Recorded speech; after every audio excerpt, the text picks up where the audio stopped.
Good morning, good evening, good afternoon. And listen, if you are watching this, you're blessed.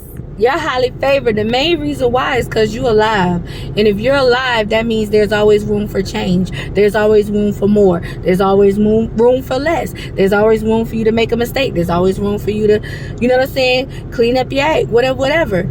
You're blessed because of that. Why are you blessed? Who's providing the blessings? Jesus. Okay, and the finished work of the cross is what's providing the blessings. As you all know, this is a pro Jesus loving channel. I don't say anything, nor do I do anything until I first acknowledge my Lord and Savior Jesus Christ. Point blank, period. If you like it, that's cool. If you don't like it, that's cool too. Stay. Maybe a little bit of me can rub off on you. You know what I'm saying? It's cool. Listen, if you love Jesus and you know you got a little testimony, you want to tell a story about what he did for you today, put it down in the comments for me. Okay, let's get straight into it. So we still haven't really heard nothing officially, as far as I know from Ryan Garcia, if it's official that he really did, you know what I'm saying, use pads during a fight with Devin Haney. So we still waiting to officially get the word on that. So I'm not going to speak on that until I get something like concrete and official. Okay, let's X that out. Number 2, Jermall Charlo was recently arrested for a DUI. And the WBC has took his belt.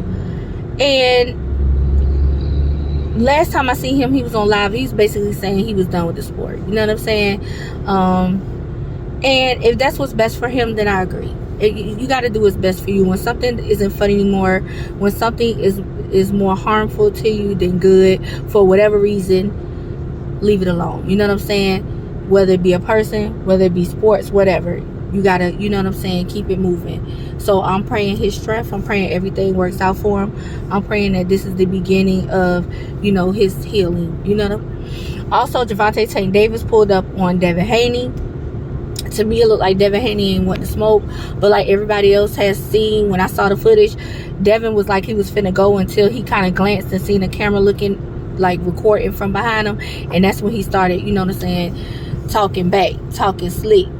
And at this point, I don't think Devin wanted with Tank no more. I think him wanting it with Tank is done. Just like he don't want it with Ryan Garcia no more. Even if they do the thorough vital testing, he don't even want to rematch him and reclaim his status and his belt as top dog, self-proclaimed top dog at 135. Okay, 140 rather. So also Gervonta Tank Davis, Frank Martin, they had their little presser or whatever. It was all right. You know what I'm saying? It was cool. Tank was talking that talk. Frank Martin, he didn't give nervous. A lot of people saying Frank Martin was giving nervous. He didn't give nervous. He gave somewhat of a reserved type of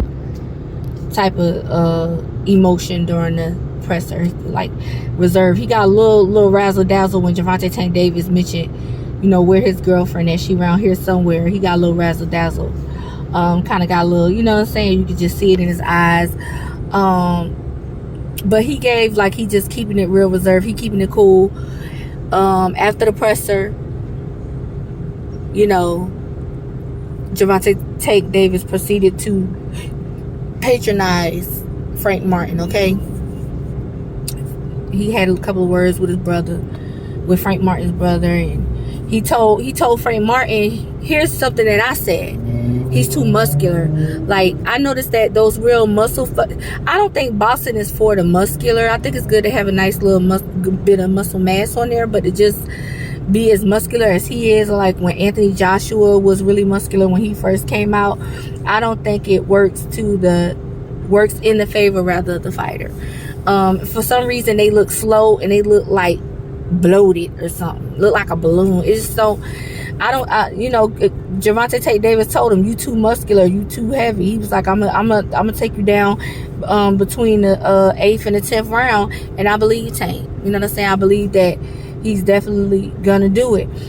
Do I think it's gonna be easy? Not at first. I think Frank Martin gonna see what Tank is working with, and I feel like once Frank Martin feels Tank's true power in that ring, no holds barred, no headgear, like what it was like when they was sparring, we're gonna see how he reacts to those punches that could possibly land when Tank Davis fights Frank Martin. You know what I'm saying?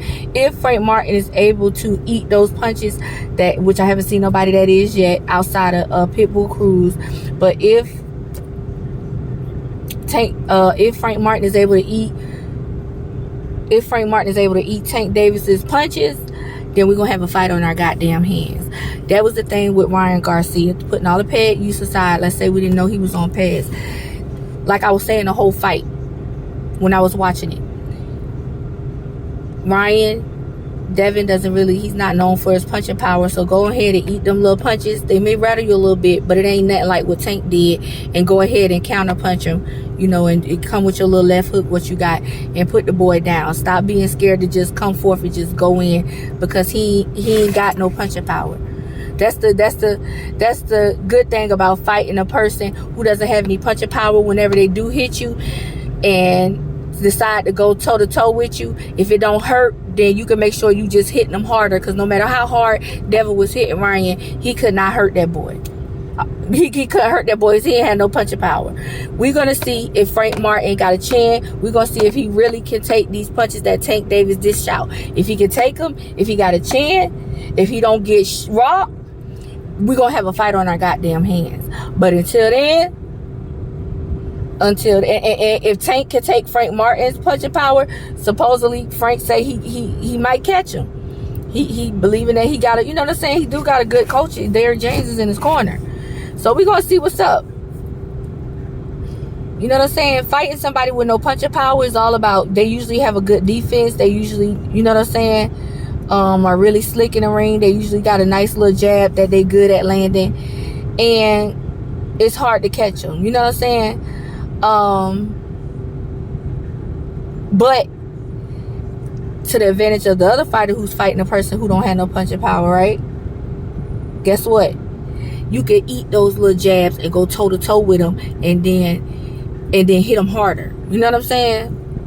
See who hit hardest, who knock who down first. You know what I'm saying? So anyway, listen, I'm excited about the fight. I'm excited for the next presser. I'm excited for the weigh-in. I'm just excited what's gonna come after that, because I know it's just gonna get a little more thrilling and exciting as time goes on.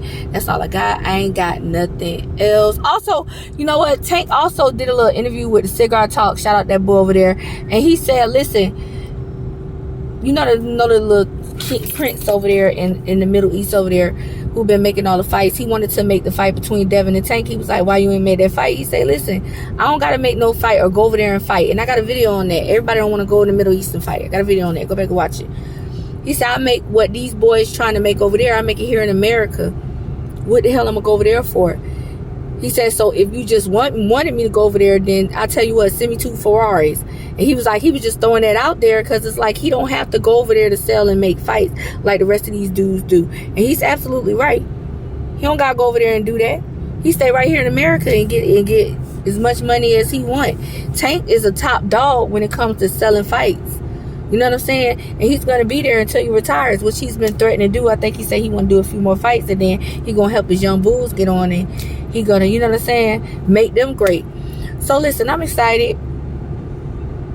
You know what I'm saying? I'm excited. I'm excited. I'm excited. I'm excited. And that's all I got. That's it. That's all.